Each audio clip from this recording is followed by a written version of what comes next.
बिस्मिल्लाहिर्रहमानिर्रहीम। नाज़रीन अस्सलाम वालेकुम, मैं हूं आसिफ निसार गयासी और आप मेरा यूट्यूब चैनल देख रहे हैं। और आपसे गुजारिश है कि अगर आपने अभी तक मेरा चैनल सब्सक्राइब नहीं किया तो लाइक कीजिए, सब्सक्राइब कीजिए, हमारे साथ जुड़े रहें।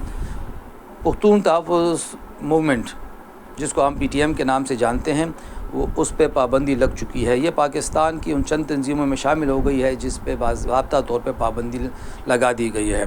जो वज़ारत दाखिला की तरफ से नोटिफिकेशन जारी हुआ है उसके मुताबिक ये रियासत मुखालिफ सरगर्मियों में मुलव्वस है। जहाँ तक PTM का ताल्लुक़ है तो इसकी जदोजहद के हवाले से हमें दो इंतहा पसंद रवैये नज़र आते हैं। जो इसके हामी है वो इस कदर हामी है कि इसकी हर गलत बात को, हर गलत अमली को और हर गलत नारे को भी वो जवाज़ पेश करते हैं, उसका कोई ना कोई रास्ता ढूंढ निकालते हैं। और जो इसके मुखालफिन हैं वो इसकी जमहूरी बात को भी, जमहूरी हक़ को भी नज़रअंदाज करने की कोशिश करते हैं। PTM का ज़हूर किस तरह हुआ, क्यों हुआ, हमें इससे कोई गरज़ नहीं और ना ये हमारा आज का मौजू है। हमारा आज का मौजू है उसका 11 अक्टूबर को जो होने वाला पुख्तून कौमी जरगा था। इस जरगे के हवाले से इतना प्रोपेगेंडा किया गया और मेरे ख़्याल में इतना माइनस प्रोपेगेंडा किया गया, सोशल मीडिया पे इतनी गलाज़त फैलाने की कोशिश की गई कि 11 अक्टूबर को खुदा न खास्ता पाकिस्तान टूट जाएगा और पुख्तूनिस्तान का ऐलान हो जाएगा और ये हो जाएगा, वो हो जाएगा। सवाल ये पैदा होता है कि पुख्तूनिस्तान का नारा जो बादशाह ख़ान को बुलंद करना था, जो वली ख़ान को बुलंद करना था, जो महमूद ख़ान अचकज़ई को बुलंद करना था, उन्होंने नहीं किया। इन तमाम लोगों ने, ख़ास तौर पर बादशाह ख़ान ने और फिर वली ख़ान ने बेइंतहा तशद्दुद सहा, रियासत की ज़्यादतियाँ बर्दाश्त की, हुकूमतों की नफ़रत बर्दाश्त की, चाहे वो मार्शल लॉ की हुकूमत हो, चाहे वो सिविल हुकूमत हो। जुल्फ़िकार अली भुट्टो के दौर में जो कुछ नेशनल अवामी पार्टी और अब्दुल वली ख़ान के साथ हुआ वो शायद मार्शल लॉ के दौर में भी नहीं हुआ। तो पुख्तून कौम परस्तों के ख़िलाफ़ फ़ौजी और जमहूरी हुकूमतें एक तरीके से इस्तेमाल हुई, लेकिन कभी भी उन्होंने रियासत के ख़िलाफ़ नारा बुलंद नहीं किया, ना रियासत के ख़िलाफ़ बात की। मार्च 1972 में, गालिब मार्च 1973 में जब लियाकत बाग का सानिया रूनुमा हुआ, जब जुल्फ़िकार अली भुट्टो के हुक्म पे बराह रास्त गोलियाँ बरसाई गईं, दर्जनों पुख्तून लियाकत बाग रावलपिंडी में खून में नहला दिए गए थे। उनकी लाशें जब पेशावर रवाना हो रही थीं तो ख़दशा ये था कि पेशावर में प्रोपेगेंडा होगा कि पंजाब में लोगों ने मारा है। कोशिश भी यही थी। वली ख़ान पहले पहुँचे, हालांकि वो भी उस जुल्म जलसे में शामिल थे, उन पे भी हमला हुआ था, वो पहले पहुँचे और यहाँ कारकुनों को खामोश कराया। वो वक्त था कि वो अगर चाहते बांग्लादेश में 1 लाख फ़ौज हमारी अभी कैदी थी, अभी शिकस्त के असरात थे, वो चाहते तो पुख्तूनिस्तान का नारा बुलंद करके बहुत कुछ हासिल कर सकते थे, नहीं किया। तो सवाल ये पैदा होता है कि ये मंजूर पश्तीन कौन है कि जो हमें पुख्तूनिस्तान दिलाएगा? क्या ये उनसे बड़ा मुदब्बिर है? क्या ये उन सियासतदानों से बहुत बड़ा सियासतदान है? हमने बात की कि ज़्यादतियाँ हुई होंगी, हो रही हैं, लेकिन रियासत के ख़िलाफ़ नारा बुलंद करने का हमें कोई तुक नज़र नहीं आती। मंजूर पश्तीन के मुतालिक तो जब ये कहा जाता है कि वो एक उज़्ब की टोपी पहन के जब पुख्तून नारा बुलंद करता है तो अजीब सा लगता है। वो जब अफ़गान झंडा लहराता है, अफ़गानिस्तान का वो झंडा जो आज अफ़गान बाशिंदे ख़ुद अपने मुल्क में भी नहीं लहरा सकते, और मंजूर पश्तीन के जलसों में वो लहराता है, इसका क्या मतलब होता है? ये तो रियासत के ख़िलाफ़ बराह रास्त बात हुई।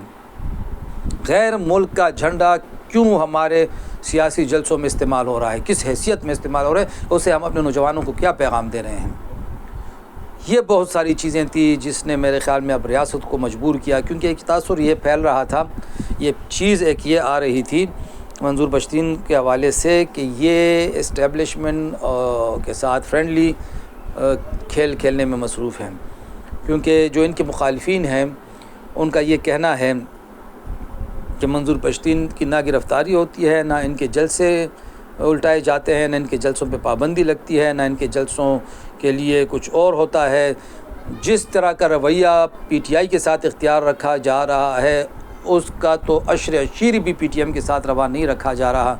तो जब इस किस्म की बातें सामने आ रही हों तो ज़ाहिर है बहुत से लोगों के ज़हनों में शकूक व शुबहात पैदा हो रहे थे। फिर ये जिस तरह हमने बात की कि 11 अक्टूबर का जो इनका पुख्तून कौमी जरगा था, इस हवाले से जब प्रोपेगेंडा बहुत ज़्यादा हो गया तो अब मेरे ख़्याल में शायद रियासत को मजबूर होकर ये बहुत बड़ा फ़ैसला करना पड़ा है। लेकिन अब देखना ये है कि इस पाबंदी के बतन से क्या चीज़ जन्म लेती है। आया 11 अक्टूबर का पुख्तून जो उनका जरगा है, कौमी जरगा है, जो भी है, ये अब मुनक़िद होगा कि नहीं होगा?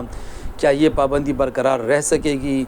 کیا یہ عدالت میں چیلنج ہوگی؟ یہ بہت ساری چیزیں ہیں، لیکن بات وہی ہماری طرف سے یہ ہے کہ پرامن جدوجہد، ایک پرامن جلسہ، پرامن احتجاج، یہ آئین پاکستان اس کا حق سب لوگوں کو دیتا ہے۔ کوئی بھی حکومت، کوئی بھی ادارہ اس پہ پابندی نہیں لگا سکتا۔ اگر پابندی لگے گی تو وہ غیر قانونی ہوگی۔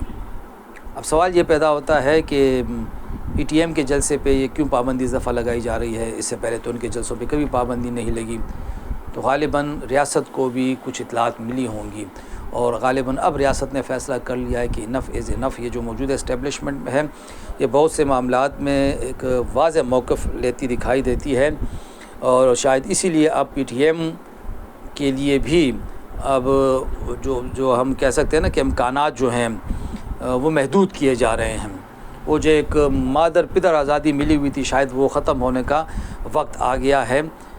اس پابندی سے کے نتیجے میں کیا ہوتا ہے یہ دیکھنے کے لیے تو ابھی ہمیں انتظار کرنا پڑے گا، لیکن اس پابندی کو بھی اب بہت سی قوتیں پروپیگنڈے کے لیے استعمال کریں گی۔ ظاہر ہے وہ کریں گی بھی، جو ہمارے ریاستی ادارے ہیں، جو ہماری حکومتی ادارے ہیں، جو محب وطن ہمارے حلقے ہیں، انہیں بھی چاہیے کہ وہ بھی پروپیگنڈے کا جواب ایک مسکت انداز سے، ایک مضبوط انداز میں، ایک مدلل انداز میں دیا کریں۔ سوشل میڈیا پہ گالیاں دینے سے کچھ نہیں ہوگا۔ نہ منظر پشتین کے حامی اگر گالیاں دیتے ہیں وہ کچھ کر سکتے ہیں، نہ ان کے مخالفین اگر انہیں گالیاں دیتے ہیں وہ بھی کچھ نہیں کر سکتے۔ سوشل میڈیا کو، ڈیجیٹل میڈیا کو مدلل انداز میں استعمال کرنے کی ضرورت ہے۔ دلائل دیے جانے چاہیے، مل بیٹھ کے بات کرنی چاہیے، جو جائز مطالبات ہیں وہ پورے ہونے چاہیے، جو ریاست دشمن نعرے ہیں ان پہ پابندی ہونی چاہیے۔ منظور پشتین کو بھی دعوت دی جانی چاہیے کہ وہ آئیں اور پارلیمانی جمہوریت کا حصہ بنیں، آئیں بیٹھیں پارلیمنٹ میں بات کریں۔ پارلیمنٹ میں خامیاں ہوں گی، کمزوریاں ہوں گی، کوتاہیاں ہوں گی، لیکن ڈنڈا اٹھا کے، اسلحہ اٹھا کے، بندوق اٹھا کے جدوجہد نہ تو مذہبی حلقوں کو زیب دیتی ہے، نہ قوم پرست حلقوں کو زیب دیتی ہے، نہ جمہوریت پسندوں کو زیب دیتی ہے۔ مسائل کا حل ڈائلاگ میں، مکالمے میں پوشیدہ ہے، اور ضرورت اس امر کی بھی ہے کہ وہ مکالمہ شروع کیا جانا چاہیے۔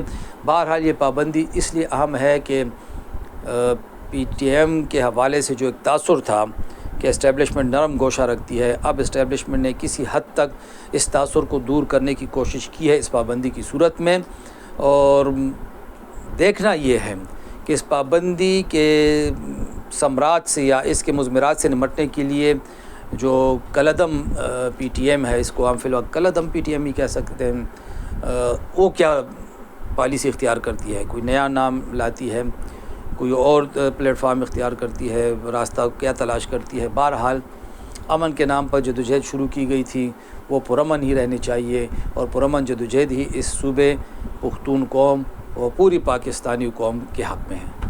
خدا حافظ۔